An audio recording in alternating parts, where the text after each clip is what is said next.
The Indian Ocean is quietly becoming one of the most contested regions on Earth. Hi, I'm Johannes Kornberger, and welcome to my channel Mackinder Insights. Today, I want to take you through what's unfolding in the Indian Ocean and why it matters, not just for Asia, but for the entire global order.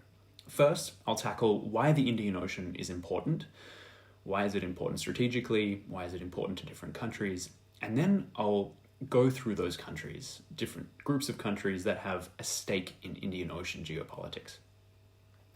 Now, let's be clear. For most of the post-World War II era, and we're talking roughly the past 75 years, the Indian Ocean has been relatively quiet. There haven't been any major wars fought here directly, and many of the countries along its rim are either too small or too diplomatically cautious to get pulled into great power conflicts. Places like the Maldives, Mauritius, and the Seychelles, peaceful island states, have never wanted to see a confrontation between major powers in their own neighborhood. But that luxury of staying out of global affairs is slowly eroding. With the rise of China as a global economic and military force, the balance of power in Asia has shifted, and many of these smaller states are increasingly dependent on China for their own economic growth. And at the same time, they're dependent on the US for their security. So essentially, they're caught in the middle. Countries like Australia, countries like Indonesia, they all rely on China intensely, but at the same time, they find themselves still dependent on a US-led security order. The other major shift in recent years has been the ongoing India-China tensions along their disputed border in the north, and there's a growing perception in New Delhi that China could one day dominate the Indian Ocean. And India is now stepping up because if it doesn't assert itself as a security provider, the thinking goes, China could become the dominant military force here and reshape the balance of power in more concrete ways that would actually threaten India's interests. So let's dig into what makes this region so strategic and why it's fast becoming a maritime axis for Asia. The Indian Ocean itself spans about 70 million square kilometers. It touches the coasts of East Africa, the Gulf states in the Middle East, South Asia, Southeast Asia, and even Northern Australia. Roughly a third of the world's population lives around that periphery. But here's the key. The Indian Ocean isn't just a regional sea, it's a global artery, a connector between the Mediterranean and the Pacific, between Africa and Asia, and between the Atlantic on one side and the Indo-Pacific on the other. There are three major strategic choke points to watch here. Firstly, it's the Strait of Hormuz near Iran, the Bab el-Mandeb, which is known as the mouth of the Red Sea, where the Houthis have recently been very active, and of course the Malacca Strait. And that's wedged between Malaysia and Indonesia. These are very narrow but very critical channels where disruption could affect global economic growth, global economic trade overnight. And this isn't new thinking either. Back in the 1940s, a strategist called Nicholas Spykman argued that whoever controls the maritime edges of Eurasia, what he called the Rimland, would control the world essentially. And that theory is back in play now. Let's start with China. China isn't traditionally an Indian Ocean power, but it's deeply dependent on it. Think about this. Nearly 80% of China's imported energy comes from Gulf states like Saudi Arabia, Iraq, and even through the back door with Iran. China also exports huge volumes of goods to Europe and imports natural resources from Africa. All of that travels by sea, and all of it passes through the Indian Ocean, and the most direct route through the Strait of Malacca. That's why China has spent years trying to build up its presence across the region, not just economically, but diplomatically and militarily as well. It's invested heavily in countries like Sri Lanka, the Maldives, Mauritius, and even the Seychelles. Until recently, China largely relied on the United States to secure those shipping lanes. And of course, all countries were relying on the United States to stop pirates from stealing sea containers and essentially taking oil off the market. But those days are slowly fading. China now has a base in Djibouti, its first overseas military outpost. But we should temper our expectations here because it hasn't managed to yet replicate that model anywhere else, at least not yet. So instead, China is relying on a different strategy, dual-use commercial ports. Think of ports like Gwadar in Pakistan or Chittagong in Bangladesh. They're officially commercial, but they're designed in ways that could support logistics for military operations if needed.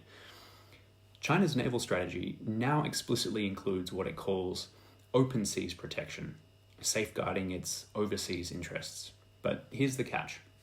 China's power projection in the Indian Ocean is still very fragile. It's constrained mainly by geography, but local politics and also its lack of bases in the region also constrain its activity. So let's turn to India now. India literally divides the Indian Ocean, but for a long time it didn't act like a major maritime power. That is changing these days. The 2020 border clashes with China in the Galwan Valley were a major turning point for India. Since then, the view in India of China has hardened, and it now sees itself, and definitely would like to present itself, as a net security provider.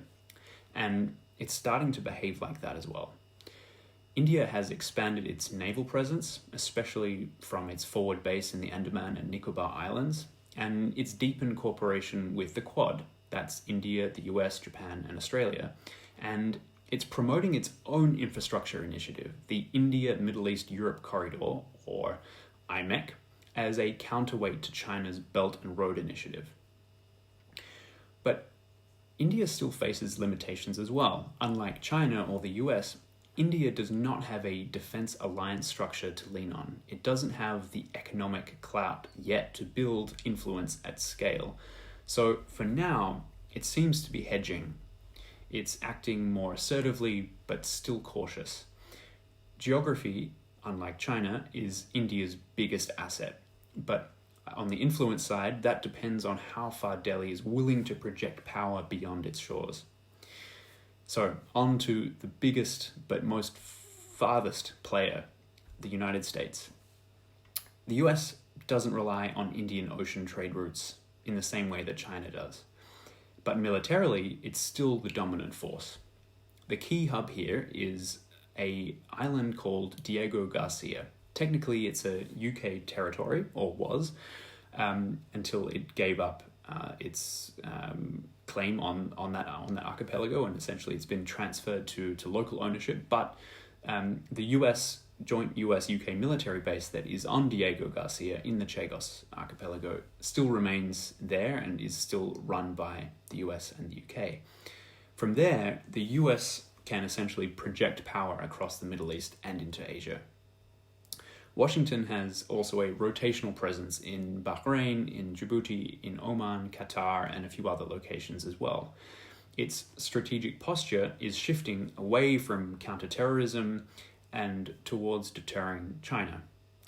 Back under the Obama administration, the US formally announced its so-called pivot to Asia, and that happened around 2011. And what we're seeing at the moment is that this strategy is finally starting to materialize, and especially in the Indian Ocean. The US doesn't need to win the Indian Ocean, it just needs to make sure that China doesn't. So let's not forget the middle powers either. Moving away from the great players like China, India, and the United States, and looking at the other players that do have a stake and are present and do have influence.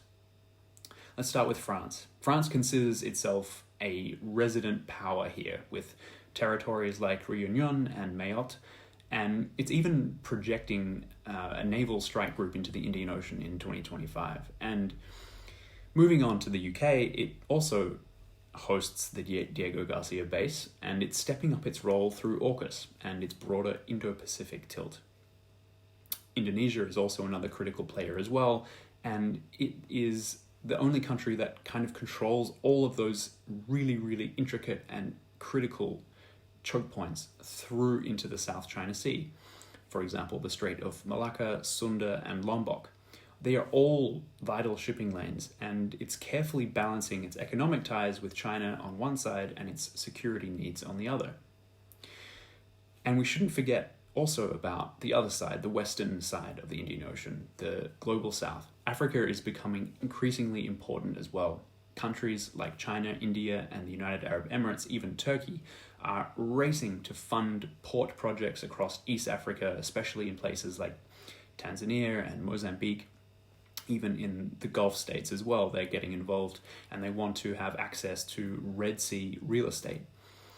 Each of these players brings something different: military bases, cash, geography, alliances, making the Indian Ocean one of the most genuinely multipolar theaters in the world. So, why are we talking about this now? Why is 2025 such an important year for the Indian Ocean region? Well, China's efforts to secure new military bases, like in the United Arab Emirates, are being actively blocked by the United States. The Djibouti model that China has been able to achieve so far hasn't caught on elsewhere, and while it's exporting surveillance technologies, Coast Guard equipment, and regime protection services across the region, they're supporting Iran, they're supporting Pakistan, these aren't substitutes for real military alliances. And at the same time, groupings like the Quad are slowly deepening their alignment. But most countries in the Indian Ocean region still don't want to pick a side. They want options and they want stability. Which brings us to the final point. The Indian Ocean isn't just another arena for great power rivalry. It's a test case for what multipolarity actually looks like in practice. This is no longer a periphery, it's the new strategic core of Asia's future.